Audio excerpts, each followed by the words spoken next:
here for like 30 seconds. I'm going to do like one last look, and then we'll get rolling. Awesome. Oh man. So again, I really appreciate you agreeing to do this. This is really cool. No problem. All right.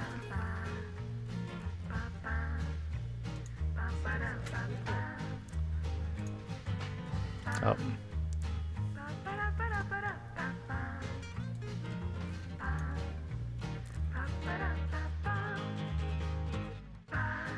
Yep. All right. Great.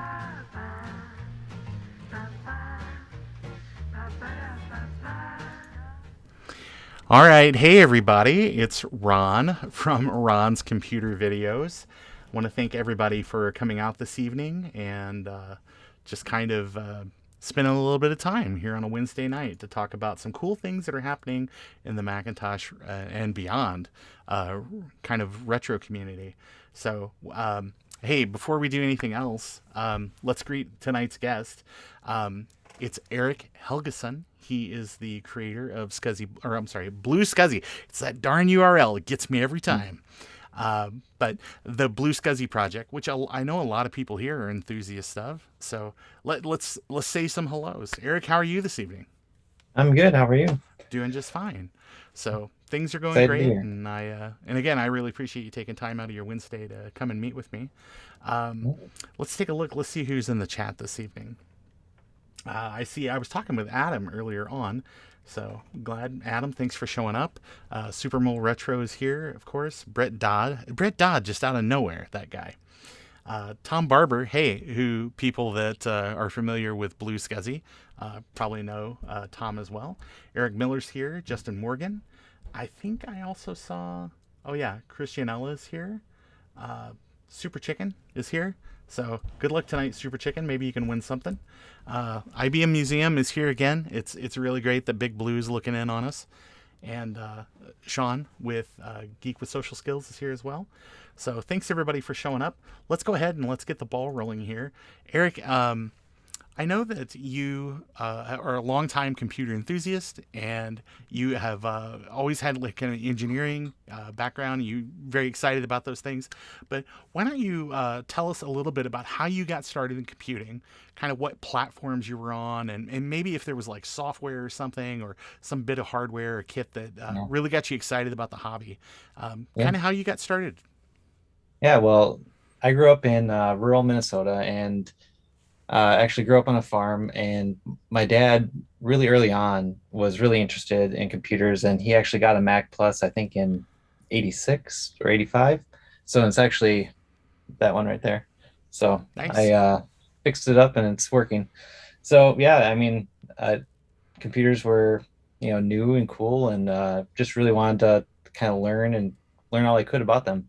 So it was a Mac Plus, and I remember we got a 2.5 megabyte upgrade kit for it, and that was, looking back at it now, that computer was not cheap back in the day, right? And growing up on a farm, didn't have tons of money, but we opened it up, put the RAM sticks in and all that fun stuff. So and it worked, so that was awesome.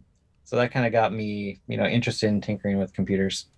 Yeah, and then HyperCard really was my first, like, kind of, I mean, not really programming, but like building something with a program. So I can really distinctly remember making this, like, the Titanic hit an iceberg and then kind of fall in animation. It was fun. Just me and my brother would make those little animations and play with HyperCard, Dark Castle, all those fun kind of old Mac games. So that was really our first one. All of our friends had PCs, so we go over and play Doom and stuff on those. But Mac was kind of where we were at.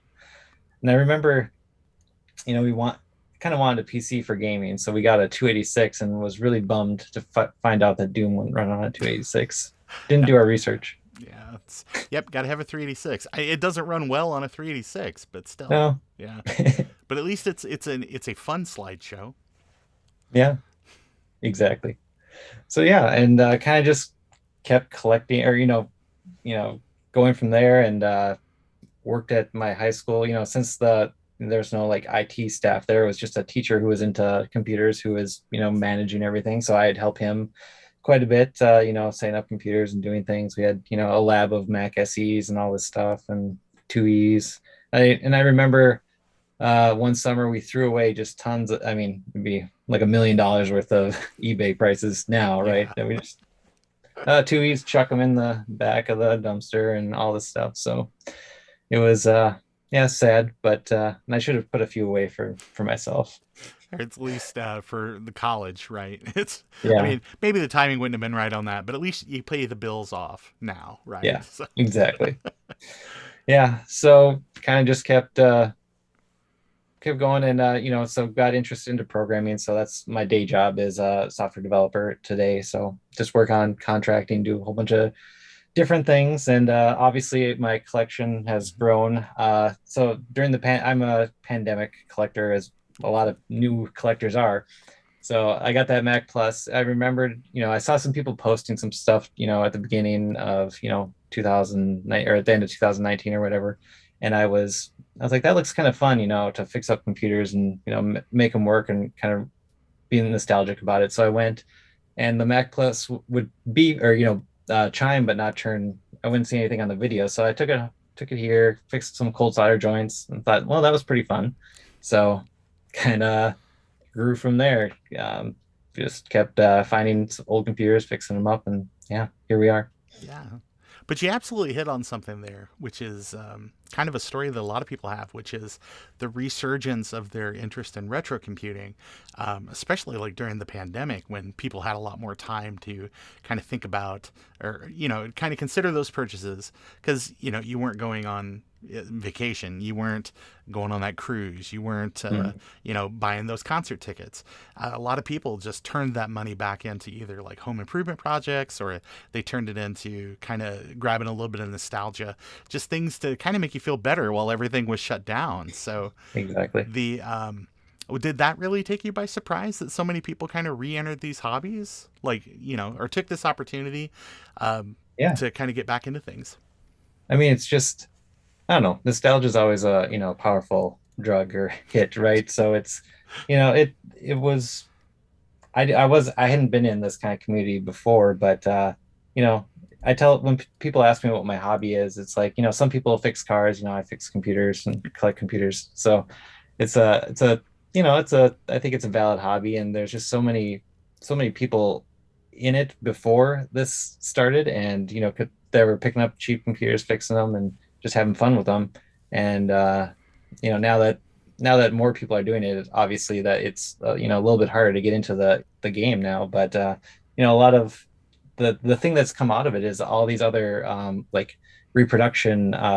Like Kai has been doing all these reproduction boards, and BlueSCSI for devices to hook up, or just reproduction 2E cards, or all there's just so much new things with the ability to like order a PCB from China and get it in a week or a week and a half. It's just so many new things. So I think that's kind of the next step, is that people, even me, who hadn't had a lot of hardware experience before this, to kind of learn a platform, build something, and then kind of share it with the world.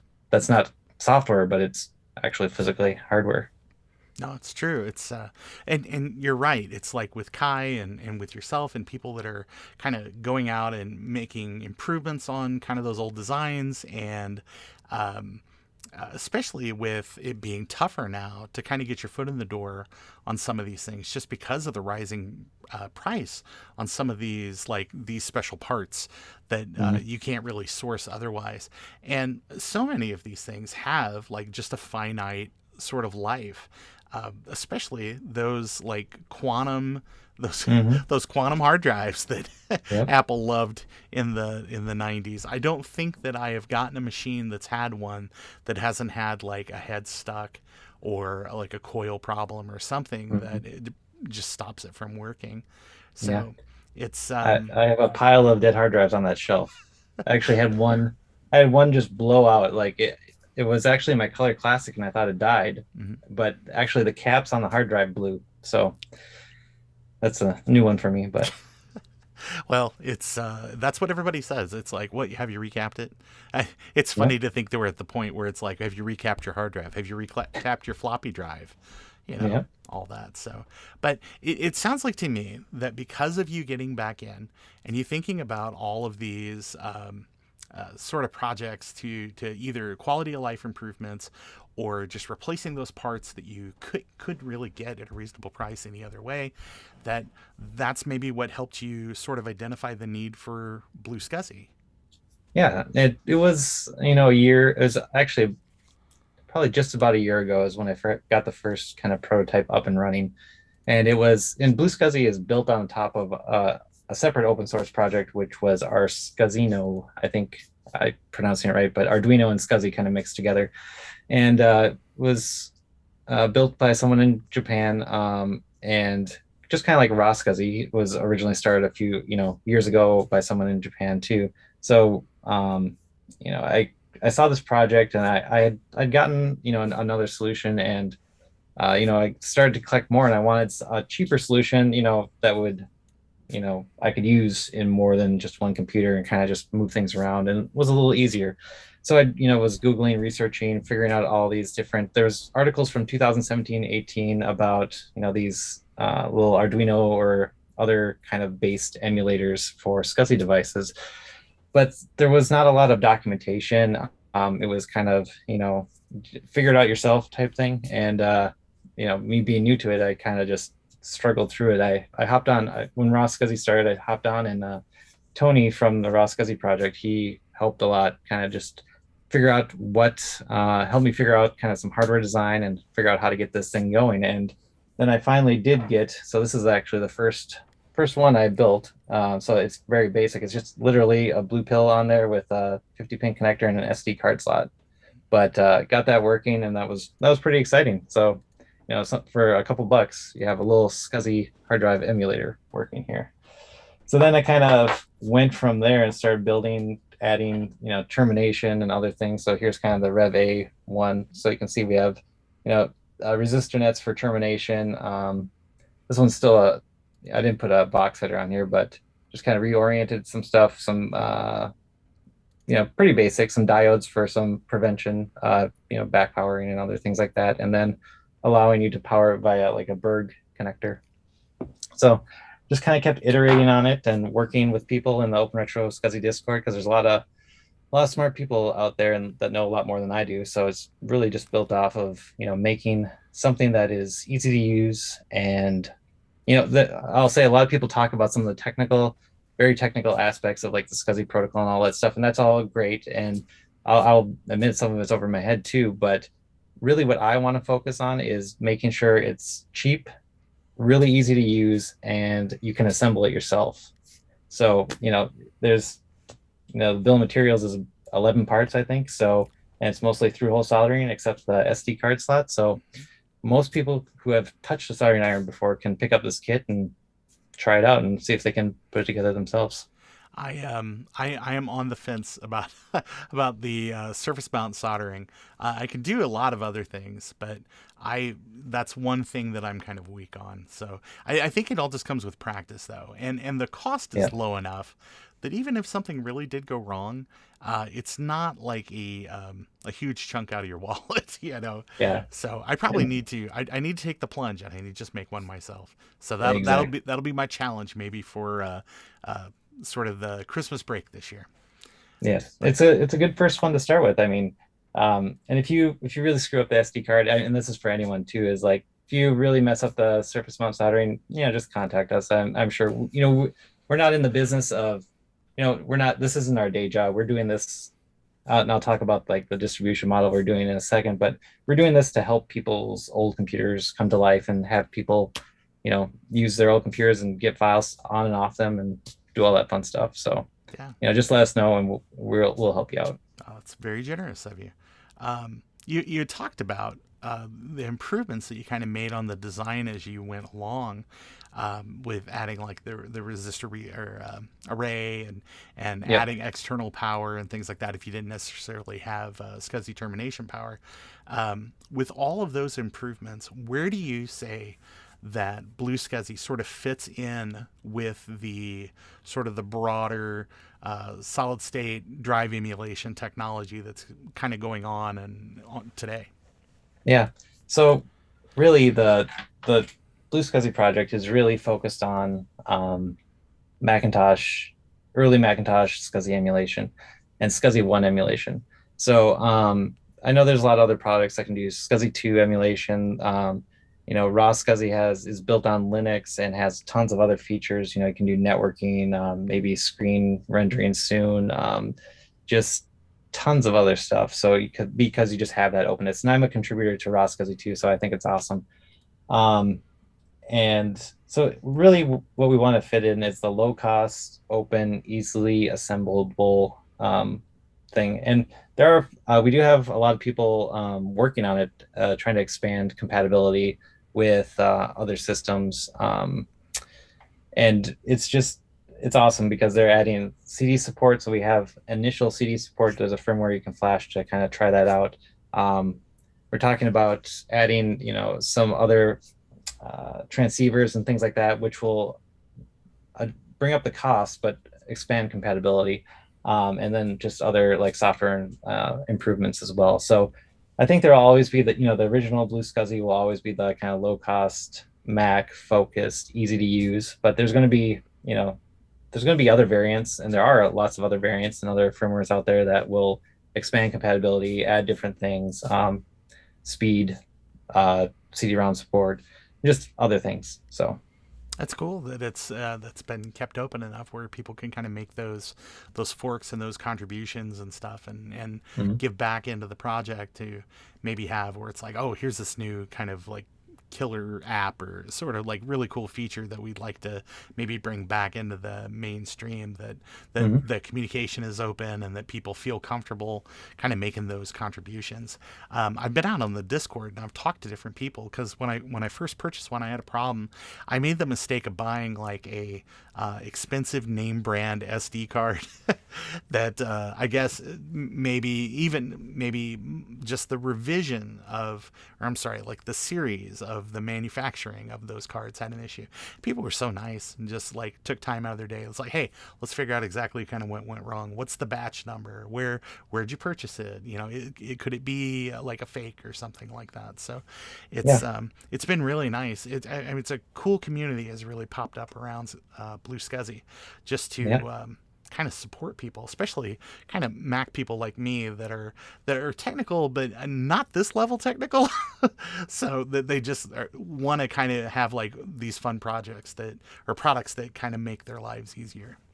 Exactly. And I think, I mean, we hear it over and over again. We want to have the Open Retro SCSI Discord. Raw SCSI and BlueSCSI are both on the same Discord. We want to have it where anyone can come and ask a question. If you're not, if you're really shy about your soldering skills, I always tell people they can send a message directly to me. I won't share the, if you really did botched up solder job, I'll be nice about it and say, yeah, you botched it up. Let's fix this. So yeah, just come on and we'll help you. That's very cool. You'd mentioned just a second ago about sort of the licensing model for the technology, Yeah. and about sort of moving forward and kind of how that works in the community. That's something I don't really know a lot about, and I'm thinking that maybe some people in the chat may not appreciate kind of like all of that as well. Can you explain what you were kind of intimating there? Yeah. So we want BlueSCSI to be open and kind of, I don't know, for the people, right? We don't want some company to come along and just say, okay, this is ours now. We're just going to produce a whole bunch of them and drive you out of the market. And, if someone's selling, you know, twice as many BlueSCSIs or 5 times as many BlueSCSIs as I am, I'm just gonna say, well, that's great. I'm done with the project. It's yours now.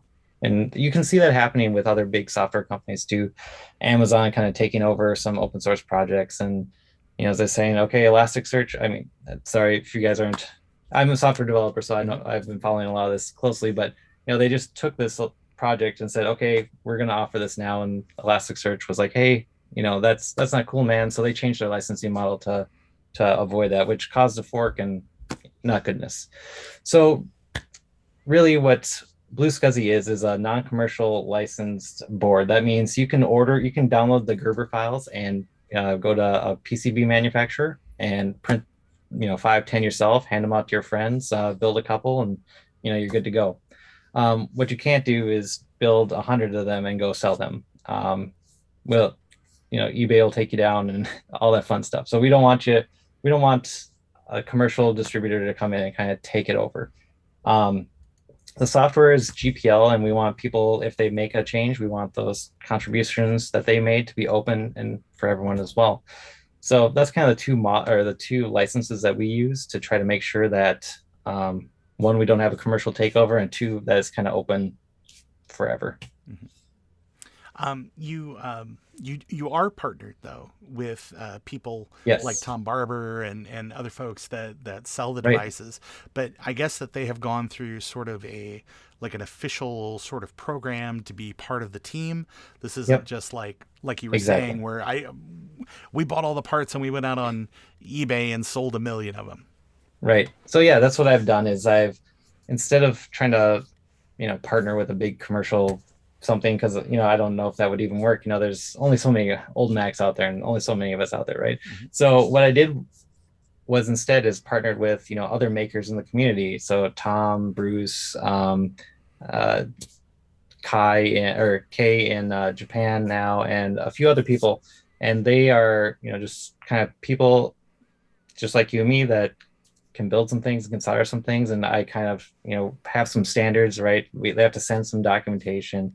They have to, print a case for you. They have to, we kind of all have the same return policies and all this other stuff to make sure everything is, everyone has the same kind of experience. It's really the BlueSCSI experience. Like anyone can put up together a board and hand you a board, right? And then you have to go, okay, well, I need a case. So then I have to go find someone with a 3D printer or something like that. We want you to have kind of the full experience. You plug it in. Exactly. Like I can tell that's Tom's case. Yeah. So, but yeah, I mean, we want it to be a really good experience. And that's why I just partnered with a whole bunch of, people I knew and people who have, approached me and just kind of said, these are the people I'm going to partner with to do it. Because yeah, I couldn't, when Joe did his first BlueSCSI video, he assembled one, talked about it. I got so many orders, and I mean, that's all I was doing for, a week and a half was just soldering and shipping. And, Right. I said that I can't do this anymore. Mhm. So Tom stepped up and helped me out, and then kind of expanded from there. And that I think that's where I first saw it too is Joe's Computer Museum, Yep. where he was because I had read about, and I am not disparaging any other product that's on the market because I've used many of them, and I just remember reading about the Roskasi for the, I guess it's like the X68000. Mhm. Is that the name of the machine? It's Yep. Japan only kind of DOS PC.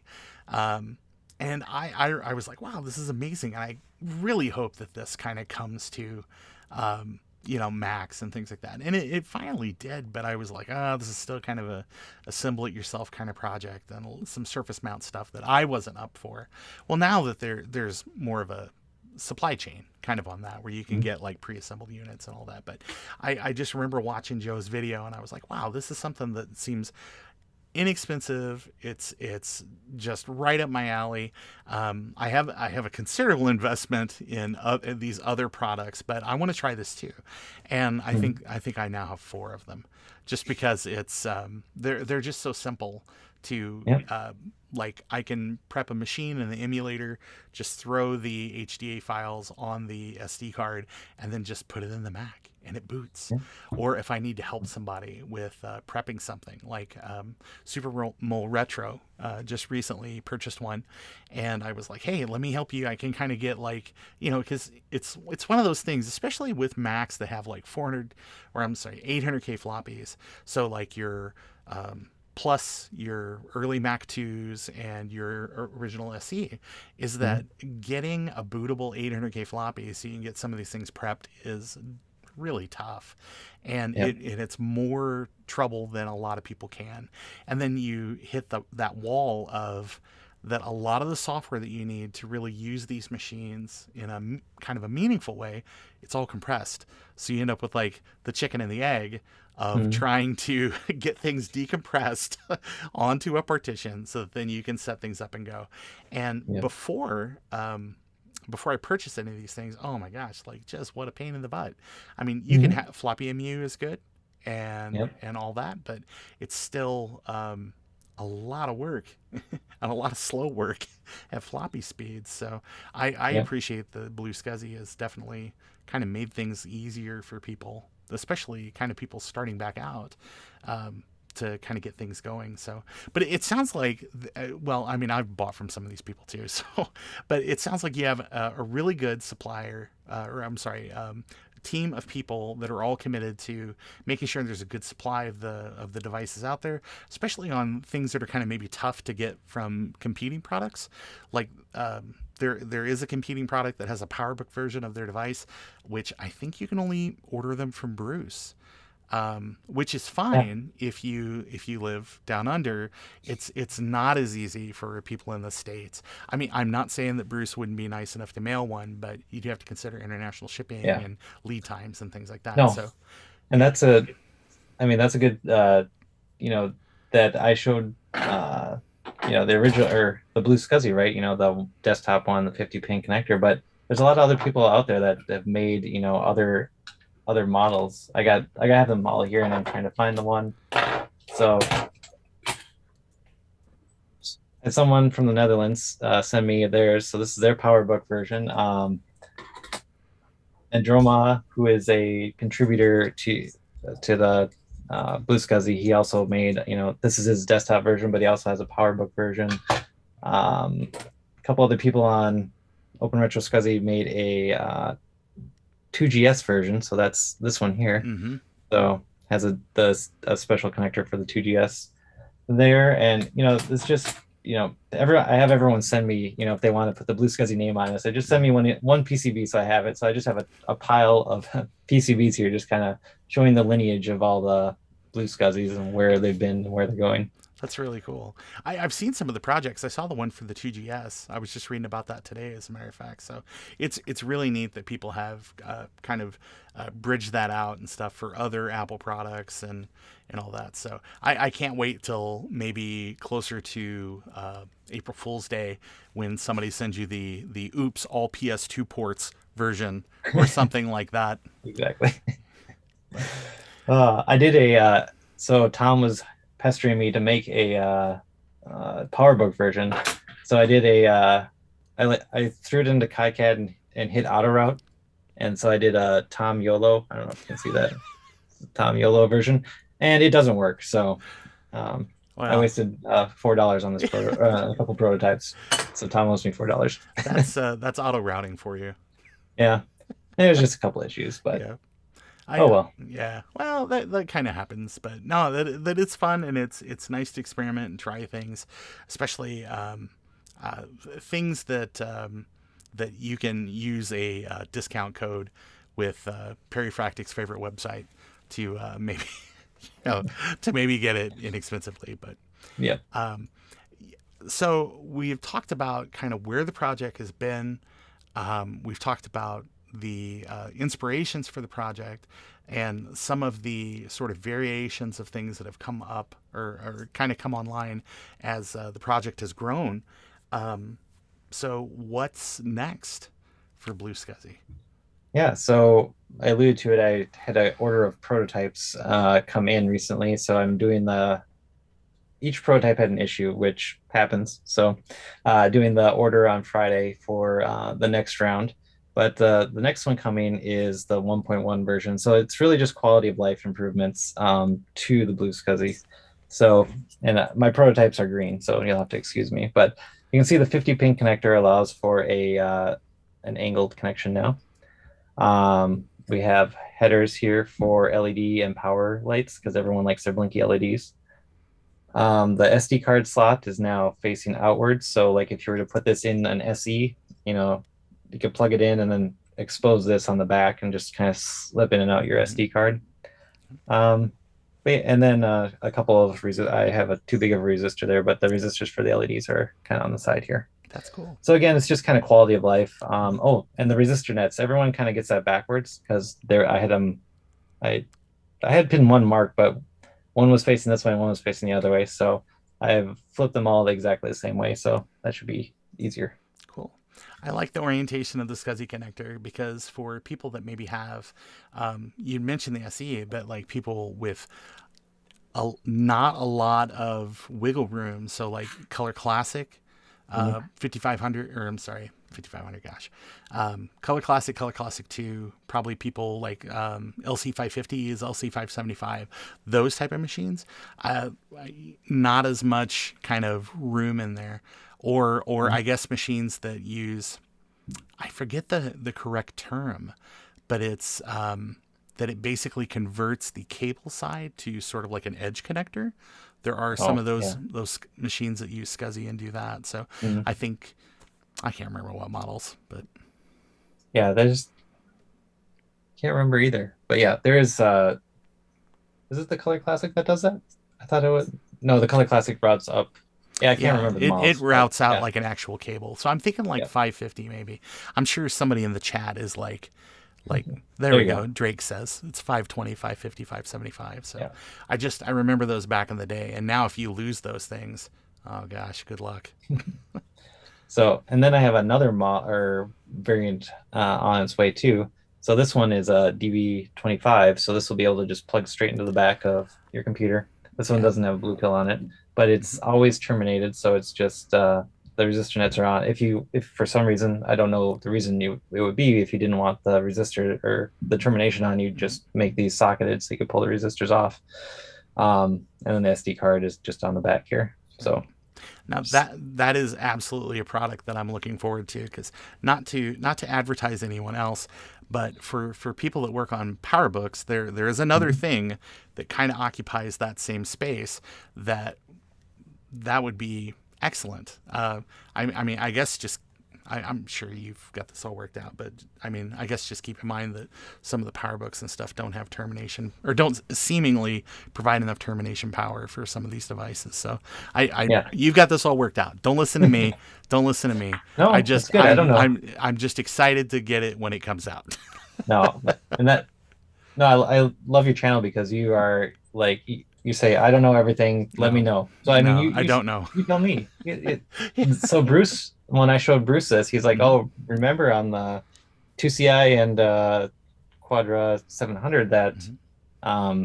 there's a bit of plastic right underneath of it. So That too. actually, it goes right up to here. So if we're building a case for this, the case can't jut out to all the way to the edge. Mm-hmm. So and it's like I didn't know that. I mean, I have a 2CI over there, but I didn't, plug it into that one, so I Yeah, wouldn't have noticed. yeah, there is a bit of a lip. So, and I think even like some of the pizza box, not like the LCs, but like maybe some of those Centris and like Quadra 610 Right. and stuff like that. I think they have like just enough plastic down there that it interferes with that competing product. So, if you've got that engineered away, then that sounds great. It's Yes. no, but I'm excited because I use a device like that all the time for setting up other machines, because it's just convenient. Because I'm one of those people that I've just got partitions set up where it's like, okay, well, here's like a 2 gig partition that has all the OS installs, and here's a 2 gig partition that has sort of like the apps that I want to use on machines, and Mhm. tools and games and things. So I mean, that makes all the difference with setting things up just in terms of speed. So Yep. no, that'll be great. Again, I'm really excited. If you can't tell. Awesome. Yes.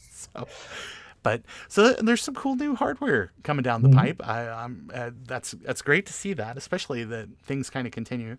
Um, I mentioned earlier, and we had kind of this is kind of a cheat because there's no organic way to get to this part of the conversation. But I did mention earlier that I was helping a friend of mine kind of get his device prepped, and you had made mention, he was that you were like, oh well, in a little while this will be even easier, and I was like, do tell. So do you want to I mean, I can Yes. shift and maybe share the screen with you, and you can show some of your ideas of kind of what's going Yeah. on here. Yeah. So there's a few when kind of seeing some comment we see some common themes when people are trying to set up and build images for the first time. And there's some nuances to that. So what I'm showing, I'm actually just going to show an image of what I've been working on, and it's very ugly. So take that with a grain of salt. Um, Let me know if you can see when you see my Yeah, screen. I see. Hmm. Awesome. So this is kind of a vintage Macintosh image maker. So really what I'm trying to do is have some sane defaults along with the ability for you to do a lot of the things that catch people up when they're building their first images. So, um, again, this is really ugly just because it's a prototype, but it actually does work. So you select kind of the size you want, the system you want me to copy over for you. Do you want any additional systems? Because if you have a Mac Plus, maybe you want 7 and 6 on there or something like that, or an SE or something like that. Then allow you to select a couple different software sets, and these will be fleshed out more on what they are. But all the compression utilities ready to either install or use out of the box, right? So you don't have a disk image of disk copy and then no way to mount disk copy, right? That image. So things like that.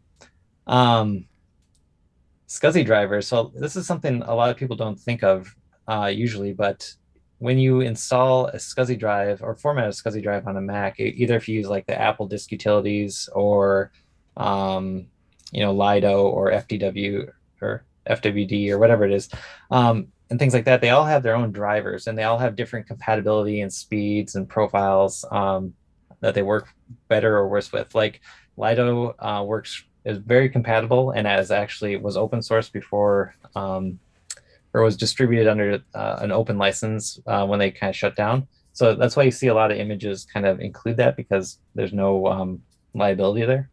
But it doesn't work with a Mac Plus. So you'd have to use the Apple drivers for the Mac Plus. So you can select the driver. And I was thinking about having kind of tell me what system you want to use this in, and I'll give you some recommendations on that. And then lastly is injecting some system enablers. So, like if you have a Color Classic and you don't want to do any hardware mods, but you want that patched driver in there so you can run 7.1 without any hardware modifications, I can just copy that over to your system folder for you. So click Create, Download, and you have an HDA file. You just drop on your SD card, preloaded with everything you need. It sounds very convenient. It's just, a year of people kind of, coming on Open Retro SCSI Discord and asking those kind of same questions and helping them out. It's like, well, I'm a software developer, so I can build something to help those people out. So really just share that. And again, really ugly I'll be releasing this sometime in the near future and make hard drive images much easier. That's very cool. Well, I'm looking forward to giving it a try. I know that especially for like 608 and things like that, it's sometimes you just want to like spin up a 608 image real quick so that way that you can play like Dark Castle or something like that without it crashing, or Frankie's Dungeon or whatever. So let me go ahead and let me make sure that I can get back to, hey, I'm better at this than I thought. So, well, that's nice that it all came back without it going crazy. So, that's really exciting. I'm excited to try out the image builder. Again, I love doing all that stuff because I more than anything else, I like embarrassing myself with some of these videos where you just kind of like, it's like, we're doing it live. We're just going to shoot it and we're going to see what happens. So I look forward to having some fun with the builder at some point in the future. So, but yes. Cool things happening with BlueSCSI, cool things happening with sort of these related projects. So as a member of kind of the Mac retro computing community, I've heard rumors about kind of a cool new thing. There's always cool stuff going on all the time. Don't get me wrong. Mm-hmm. But on Halloween, there's supposed to be something that's cooler than others. So why don't you share a little bit of information about that? Yeah, so after you get your trick-or-treating done, you can hop on over to tinkerdifferent.com. And that's a new forum. A bunch of us kind of got together and said, we want to build our own place where we can talk about retro anything. Tinker Different is obviously nod of the hat to Think Different. But we have people talking about, we've been in beta for a month or so now, inviting just people we've known and to kind of come just share and see how everything works, kind of kick the tires and stuff like that. So on October 31st, we're going to open up registration. You can jump on there and chat with us. And there's lots of it's open, it's read. If you even if you're not signed up, you can go look at all the posts now. So you can see that there's a lot of cool projects out there. There's someone's actually recreating the LC motherboard Mm-hmm. on there. There's the updated Raminator for the 512 and Mac Plus project out there. Yeah. There's I'm forgetting a whole bunch, but there's just tons and tons of projects out there. So a lot of us that have been building these things kind of been posting there, and it's tons of great content. And the Mac chimney, right? That recreation is starting to form out there, maybe. It's So, yeah, that was that's one of those projects that I want to kind of do, because I actually have a friend in town who's a chimney sweep, oh, or a chimnologist. I don't know the technical terms, but I thought that it would be like a fun video to go over there and to get his input on kind of how this type of thing would work. And I know what the numbers are, but sometimes you do just do things because they're entertaining. So mm. we will see if if I could get that put together here one of these days. But so, is it strictly Macintosh, or is it other Oh, platforms as well? I think we're open to anything retro. Think the we don't have any PC like x86 stuff out there right now, but we probably wouldn't be opposed to it. But yeah, we have some workstations, Apple II, Apple One, all that fun stuff. So Commodore, all that fun stuff. So if you're interested in any sort of retro technology, there's a probably a subforum for you. So, Ooh, and we got a lot of people who are a lot are expertise and who've been collecting these things for a long time and who have been working on projects. Again, mostly on Macintosh, but there's a lot of other stuff out there as well. So, tinkerdifferent.com, check it out. that's very cool. I'm glad that that it's maybe uh, got a broader sort of base interest than maybe some other sites. So that way Hmm. that you can cross germinate, because there's so many of these projects that just because it might just appeal to like one group, that it wouldn't necessarily appeal to Amiga people or TI-99 people, or Yeah. Yeah. Specky folks. I'm sure Well, they're out there. They're on a different side of the planet, but they're still out there. yeah. Well, I mean, lots of those computer systems came with SCSI cards, right? Not just Macintosh. So, Yeah. I know that there's been a huge insurgence of people interested in SCSI with raw SCSI and samplers and Hmm. vintage samplers and other things like that, and vintage workstations. So, you know, the more the merrier. Yeah, no, it's true. If you're trying to get your Roland keyboard back up and running, it's for a very long time the solutions for emulating SCSI on those were thousands and thousands of dollars. Mm. So it's good to see other things kind of moving into that market that make it cheaper and easier for maybe enthusiasts who aren't maybe that can't afford like a Starlight, or that that don't have some of those bucks. But Yeah.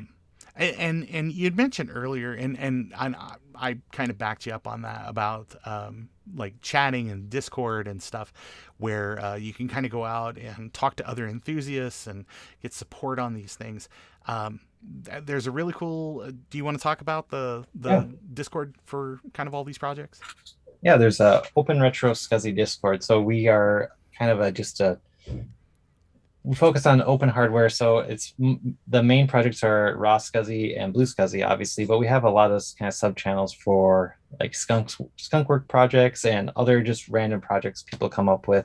I Hmm. mean, even the shirt is something, Drake from their Yeah, built yeah. or, made, and they're making battery holders and like replacements and just tons of cool, like random things out there. So we have people a lot of PCB like if you ever wanted to like say, hey, I want to make a PCB and I have nowhere to start, you can come in there, drop us a line, and we'll help you out.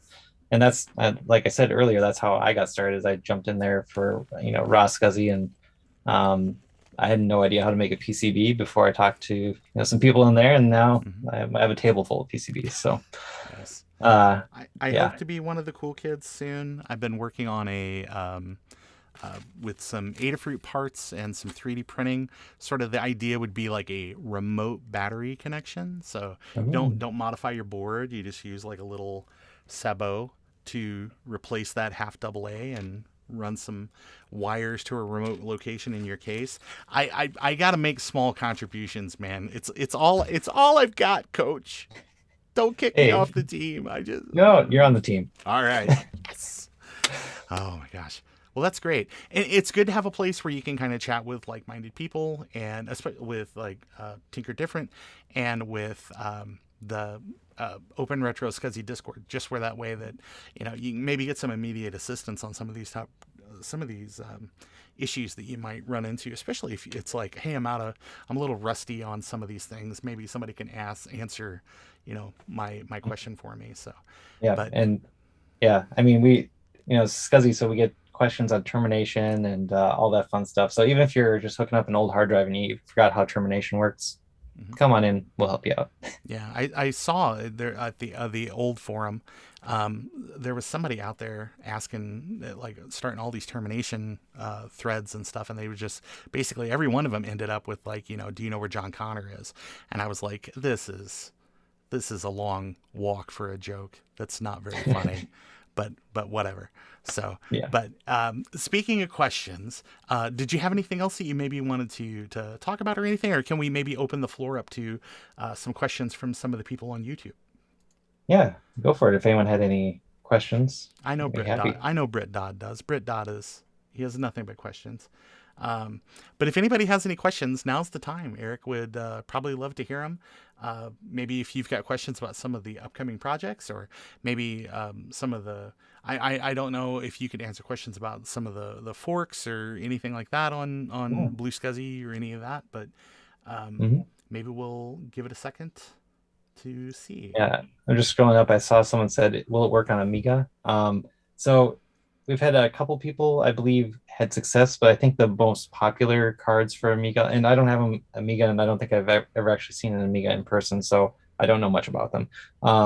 Other than a few people with a few different cards have gotten them working, and I believe we put that on the wiki of BlueSCSI. So if you go to the GitHub site for BlueSCSI. You can get the link to the Open Retro SCSI Discord there, and then our compatibility list. So we have people who have, I've tested BlueSCSI with all of these machines and they all work, but um, other people test them with other things, and there's a few nuances like the 2SI, right, doesn't provide termination power. Right. So that's something, if you just plug it in and it doesn't turn on, that would be, go there to the compatibility and you'll find out why.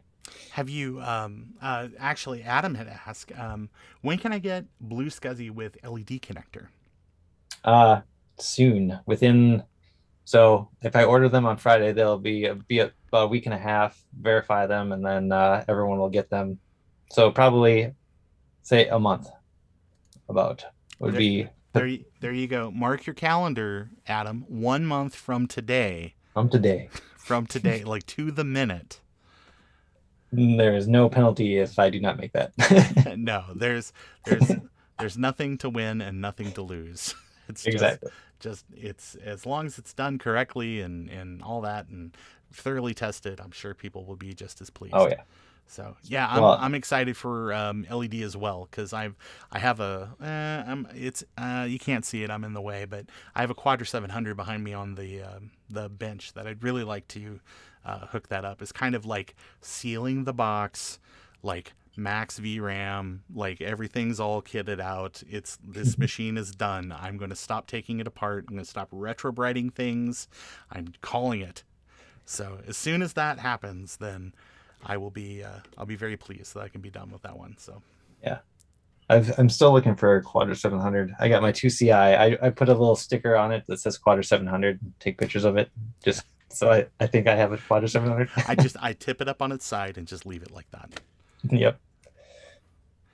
So um, Chris says, I had asked on one of the Facebook groups, is there a doc on how to make an image for the BlueSCSI SD card from a real drive? Hmm. No, there isn't. I mean the cheap way and if you're on a Mac, the easiest way is probably just boot them both up and select all and drag it over. So, but there's no like, I mean, if for some reason you could get that physical drive hooked up and DD it off of there or something like that. I mean, that's kind of that would be quite difficult because you need a modern computer with a SCSI card on it or something like that. You could do that, but to go back, the image on the BlueSCSI is just a raw image. So if it's the same bytes that are on the hard drive, so it has the partition map, it has the Apple driver partition, and then the HFS or HFS plus partition. So if you can somehow copy that, like if you DD'd the blue or SCSI SD drive off your SCSI SD and drop that as a file on your BlueSCSI, it would work. So, but yeah, the easiest way for a Mac it would be just to select all copy and get them off. Yeah. I'm seeing in the chat, Tom says that you were echoing a little bit. Would you mute your mic and then come back? Yeah, there you go. Cool. I'll try. All right. Hopefully that hopefully clears it up. I'm sure that chat will let us know. Kind of more of a general Macintosh question. Justin Morgan asks, why is the Quadra 700 so elusive? Did Apple not make many of them? Or are they more susceptible to the ravages of time? I'll field that one. They're hard to find because ain't nobody selling them. If you've got one, you're hanging on to it because in terms of like a Quadra level machine, it hits a bunch of kind of check boxes for people. And I think one of them is that you've got 6 VRAM slots. So just onboard video, you can go to 2 megabytes. So millions of colors. It has 2 new bus slots and a 040 PDS slot.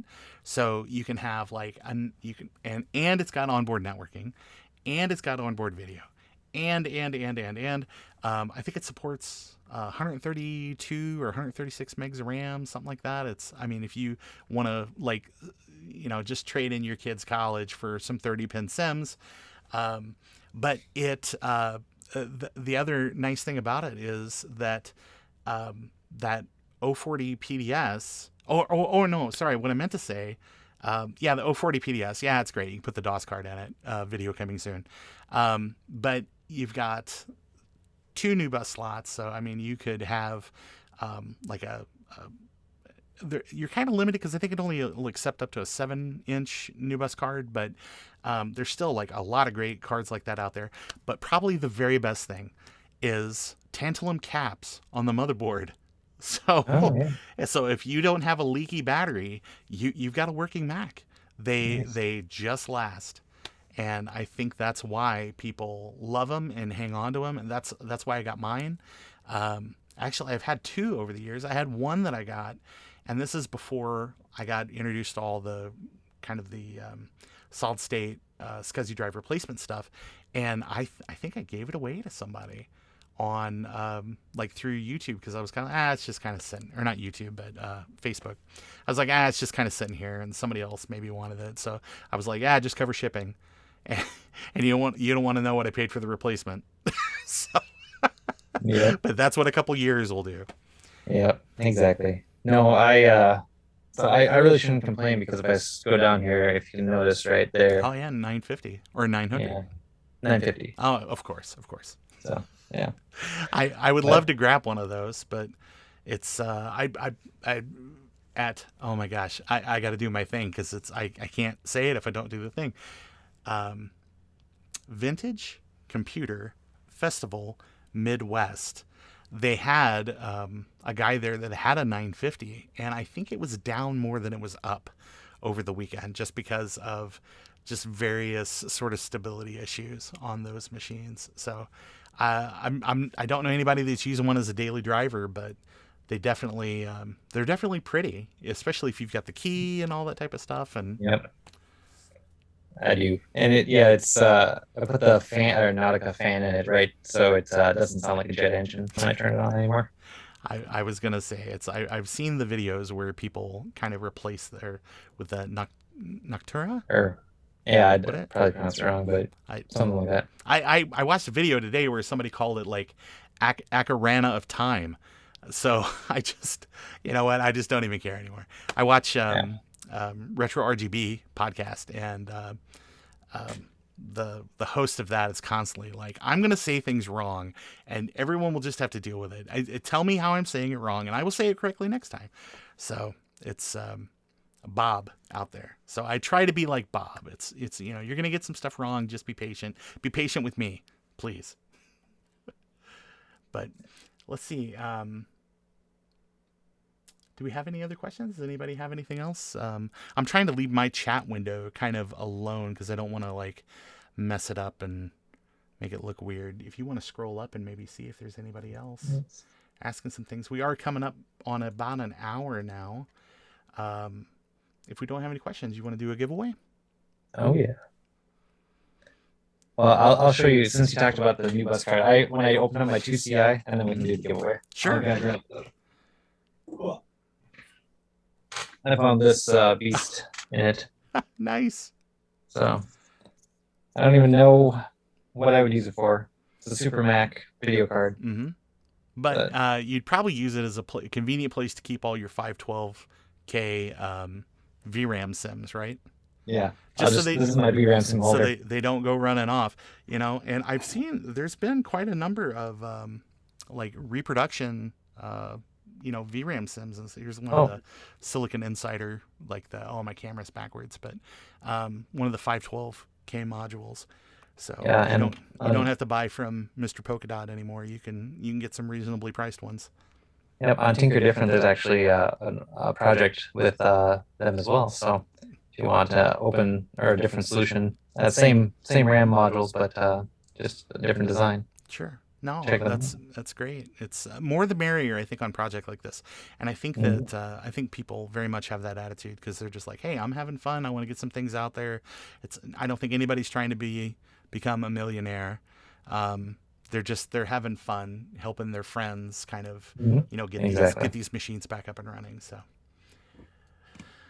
all right. Well, hey, there's Macintosh Librarian in chat. So I think if Kate's here, I watch Macintosh Librarian with my daughters, so they like Mackie. So yeah, that's very cool. You'll have to make sure that they do some logo. If you haven't watched that latest, I'm sure you have, and I know I have, and everybody here is too cool to have not seen it. But if you haven't seen that latest video on logo, you got to go watch it, because that, again, for me, and I say it all the time, that's how I got started.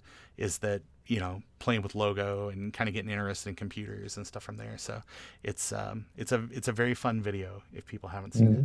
So, all right, let's do the thing. We're going to switch screens here. Hey, what do you know? Let me go ahead and I'm going to move some of these things around so that I can maybe see better.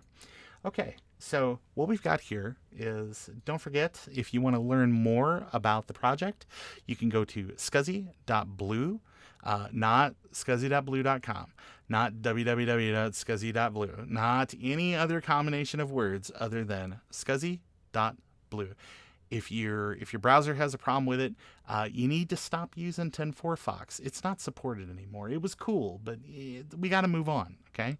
So check out the website. You can scroll. You can read more. You can see pictures of different people's devices. You can also read about who has what in stock. There's a certain guy right here who seems very busy, so he's on a brief hiatus, but there are plenty of other people that you can reach out to and get a cool device, and even on eBay and Yahoo and all manner of other places. So they're international. Yeah, it's I was gonna say, because it's like the old net in Canada and Bruce down under, and so there are plenty of people making them. So you can get one. All right, so let's go ahead and we're gonna spin the clock back here a little bit to I guess last week.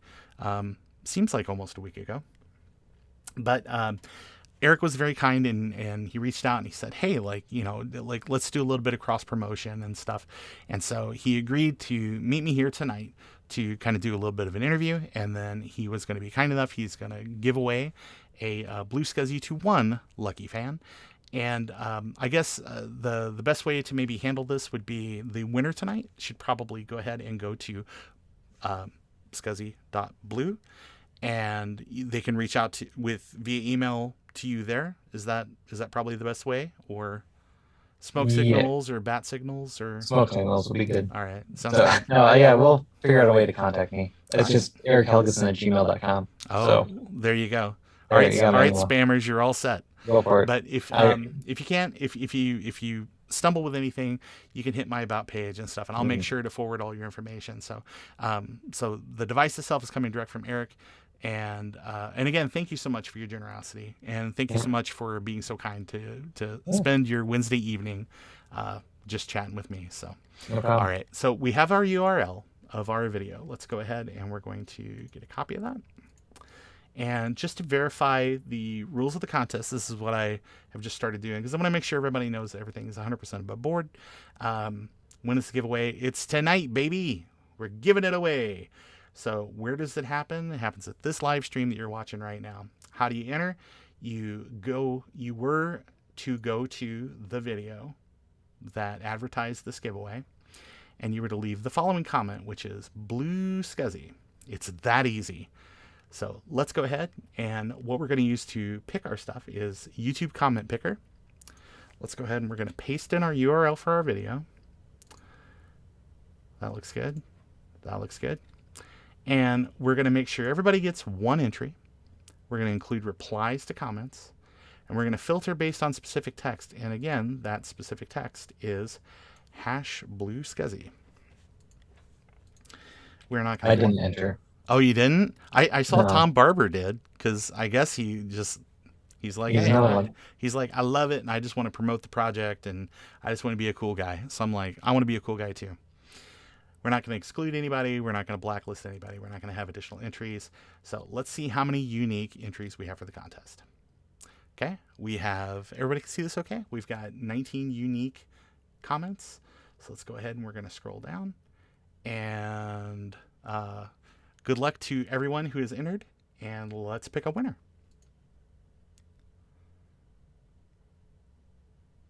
Well, there you go. I've seen this name before, as a matter of fact. I think Review won a contest, or won something in my lead up to the 1,000 subscriber contest. So good luck, or congratulations again, I guess. No rules against being able to win multiple times on whatever. So let me go ahead, and we're going to use, oh, you won't be able to see this, but man, it's boring because it's the Windows clipping tool.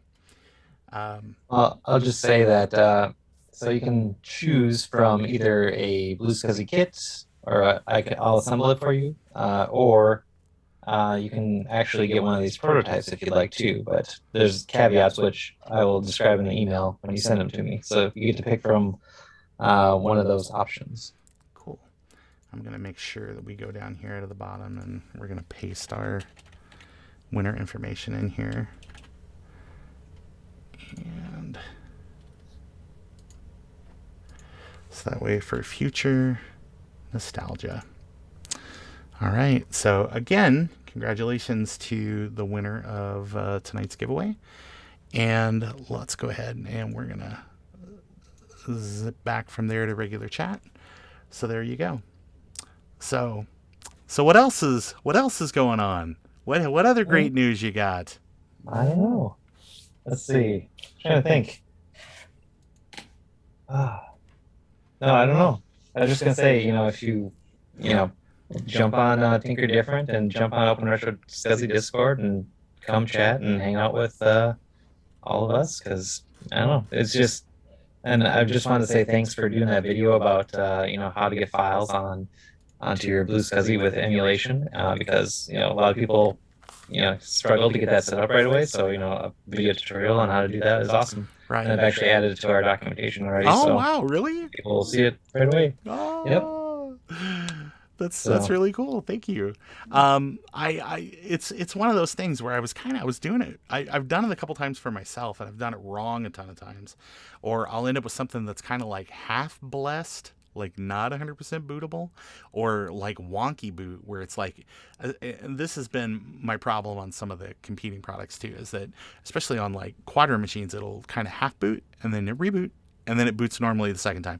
Have not had that issue since I've got my methodology kind of better.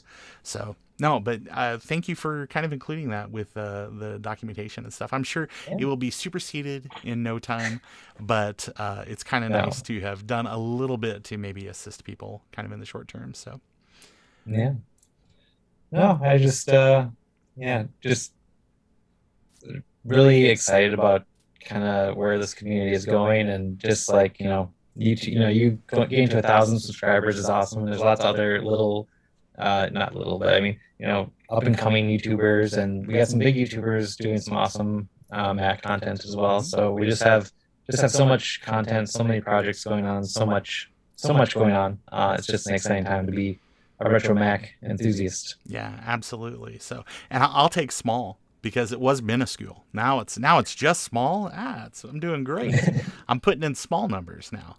But yeah, it's one of those things where it's kind of just tough with when you have kind of niche sort of things that you're interested in. And I always try to uh, do something that is Mac centric, but kind of pings into those different sort of Yeah. like events around the year, like Septandy and December and all that. So Yeah, well, I saw your Tandy video. I had no idea that there's a Tandy emulator for. I thought after a while I just started to think that I had made it up because I was just like, I swear that my buddy Mike had shown me this like a million years ago because he was like a big Coco guy and also had Mac stuff. And I was like, and I went to the show like last month and I was like, maybe I can trade and do some stuff like red paperclip this some of this Mac stuff into Tandy stuff, and I couldn't get any traction with that because I think people I was like I just want like you can give me a mouse, you can give me whatever, and they were like, oh no, it's all right, I'm not really interested, I'm not a Mac person. So it's like, okay, well, that's cool, so what else am I gonna do? And then I was like, I swear that I remember this thing, and then it just kind of was this huge rabbit hole of trying to like find it and make it work and figure all that stuff out. So, and I've reached out to the author several times, and I think it's still an active kind of like a software developer, and have not heard anything. But I don't blame him. I reached out to the Mac Chimney guy, and he was like, "I don't have those files anymore. Get off my lawn, kid." I was like, "Okay," Mm. but Yeah, it's always fun to like have that like I remember using an app 30 years ago mhm. or 25 years ago, and it's like, what was it? And I have this vague memory of what it was, but I cannot. There's I've actually had a song that I've been trying to think of for probably 15 years, and I still haven't thought about it, or still can't figure out what it was. But it's always fun, right? When you get it, then it's like, oh my gosh, yes, I Right. remember. Those light bulb moments and such. So Yes. no, I appreciate those especially. So um, well, anyway, thank you so much for coming out tonight, and thank you for everybody in the. Oh yeah, sorry, I got my angle correct now. Everybody in the chat. So hopefully, folks have had a good time, and we're able to maybe learn a little bit more about the BlueSCSI project, learn more about some cool new things that are coming up for the project, and some new ways that you can maybe interact with other retro computing fans, especially with Tinker Different coming out. So really excited about that. So it's Yeah. always good to have another place, another repository of knowledge out there. So even if you are a fan of some of those other sites, definitely come and sign up and see what culture and see what kind of community builds out of that. Because even Vogons gets wiped on occasion. or where some of that data becomes just non-searchable anymore, that it might be out there but there's no good way to do it. So I very much appreciate that that there's now another place for us to keep our brain. So that's Yeah. really cool. But Eric, again, thank you so much for your time, and Thank you. any parting words or any advice for the folks at home? No, just keep playing with your retro Max and keep having fun and sharing what you're doing. I love Absolutely. seeing it. Absolutely. So, again, thanks everybody for coming out tonight. Don't forget that you can find more information about BlueSCSI at scsi.blue, and check out the Discord server, which that we talked about earlier, and and just keep thinking different, I guess. So anyway, everybody have a great evening. Thank you again. Remember, Apple II forever.